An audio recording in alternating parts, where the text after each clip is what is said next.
Oh god, I can't breathe in that damn thing. This is a re-upload of a video I made like years ago, around maybe 2014. Had to do a few edits, so yeah, it's gonna be kind of brand spanking new. And don't worry, it's gonna be the most cringiest thing you'll ever watch. Oh my god. Just like most of my movie reviews. So, enjoy.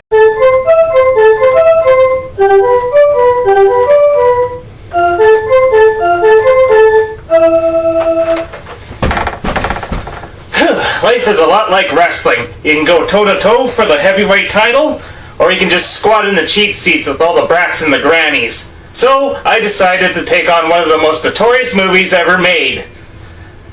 By Nickelodeon.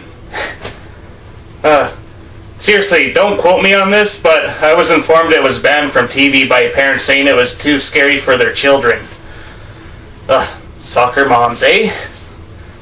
Like I said, don't quote me on this fact. I heard a lot about this movie. Anyway, this is Crybaby Lane.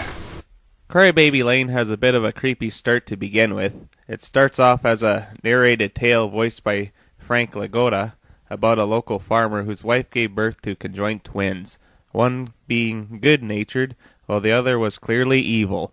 The farmer, ashamed of them, kept the twins locked up in their room. Eventually, the twins got sick and died together. Boy, that escalated quickly. So the farmer sawed them in half and buried the good twin in a cemetery, and the bad twin in a shallow grave. So this whole Crybaby Lane story focuses on this young boy named Andrew and his obnoxious older brother Carl.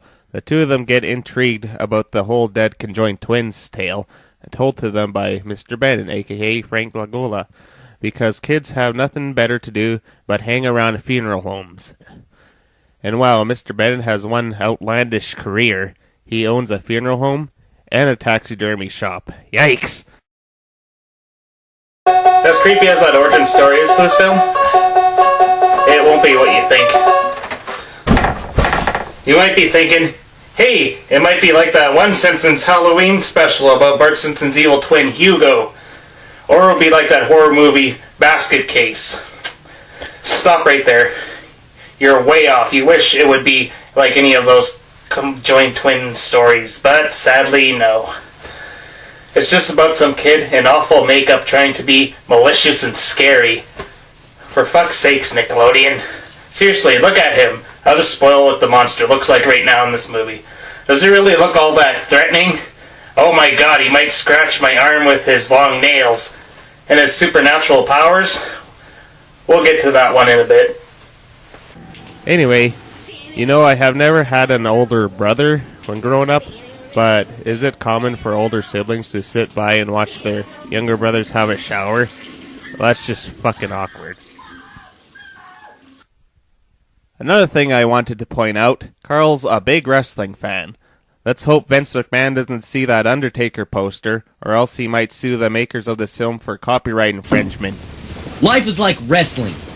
You can go toe-to-toe for the heavyweight title, or you can squat in the cheap seats with the brats and the grannies. Did you see that? That fucker stole my line! Maybe I should be the one suing for copyright infringement. That kid totally pulled a Carlos Mencina on me. Later, Andrew and his friends decide to hold a seance in the cemetery where the good twin is buried, but they unintentionally awaken the bad twin who was accidentally buried in the cemetery instead of the good son. Shouldn't you kids be playing video games or doing anything other than necromancy?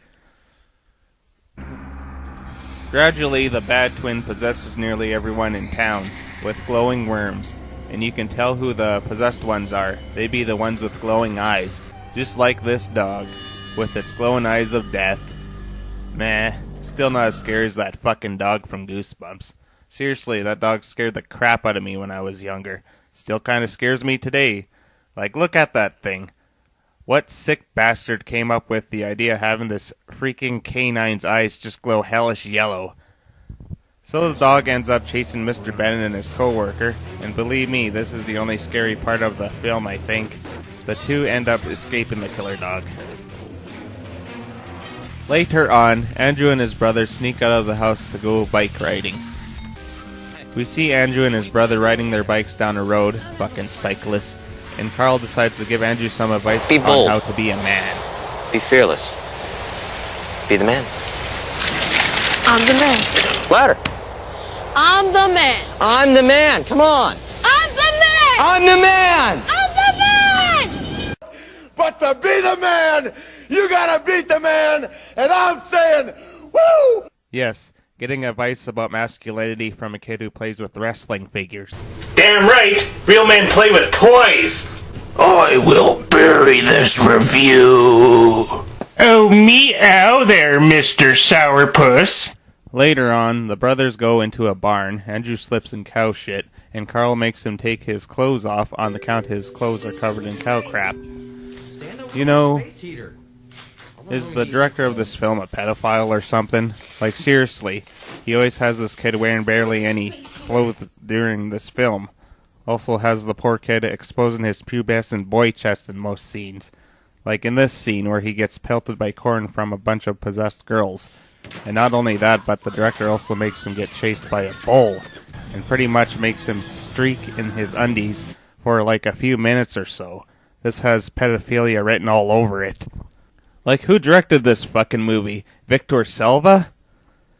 So Andrew gets some clothes and finds Bennett, then proceeds to tell him about the strange happenings that are occurring. Bennett basically tells Andrew that him and his bro just fucked everything up because of their seance. But luckily, good old Bennett is here to help. To find them. A ring of gold. To be their king. Until he gets beaten up by a possessed little boy with a toy lightsaber. And man, he must have took a beating. Look at this guy. He's nearly at death's grip.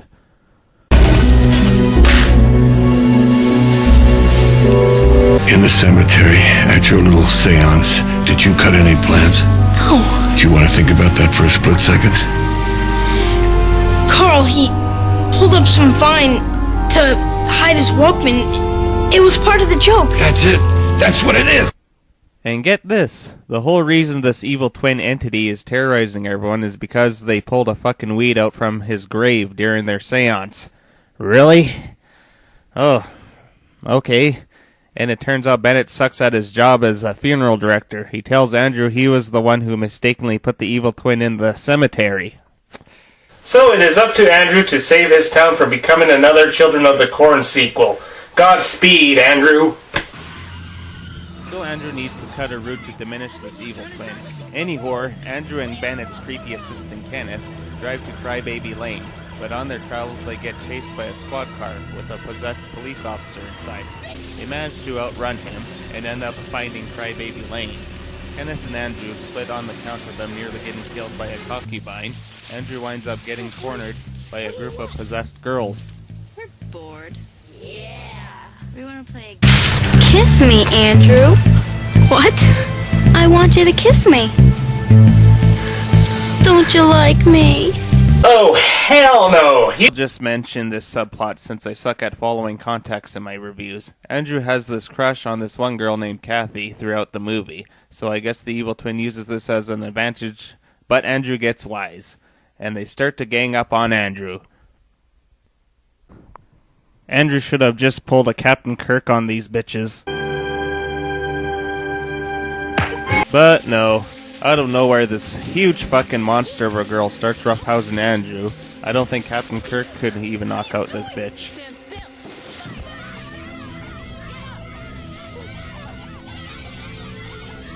But thankfully, Andrew escapes, but winds up falling down a hole and screaming like a fucking banshee. Why does this kid scream a lot? But to be honest, I'd probably scream too if I fell down a hole. So he goes face to face with the demonic evil twin, but gets out of his possessive grasp. You're mine, Andrew. I'm your brother now.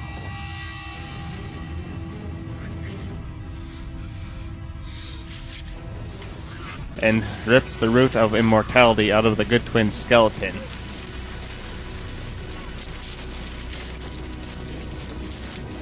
Andrew emerges from the ground to find everyone is okay, even Kenneth. Yeah, kind of forgot about that guy. So Andrew saves the day and winds up with Kathy. Yeah! Way to go, Andrew! So, that was Crybaby Lane. And for those unaware, this TV movie wasn't banned. Nickelodeon just forgot about it. Someone from the internet just made a creepypasta story about it, and then became known. And for it being scary, yeah, not really. The only scary part was probably that possessed dog chasing Bennett and his coworker. That's about it. It was kind of preternatural, yes, but not scary. One good thing I can say, everyone in this film were surprisingly good actors. Even the child actors were great at projecting themselves as being, well, children. They did some really good method acting, but sadly all this talent went to a film that was kind of poorly utilized about its synopsis. This TV movie was like watching a very long Goosebumps episode. Arf, arf! Did somebody say Goosebumps? Bah! Get the fuck out of here, you damn devil dog! Ooh, that was a close call. I'm the Senator. Glad you took the time to watch this review. I'll see you all again next time. And please, don't hesitate to rate, comment, and subscribe to my channel. Seriously, I would love to read some comments once in a while. It'd keep me occupied. Alright, back to you guys.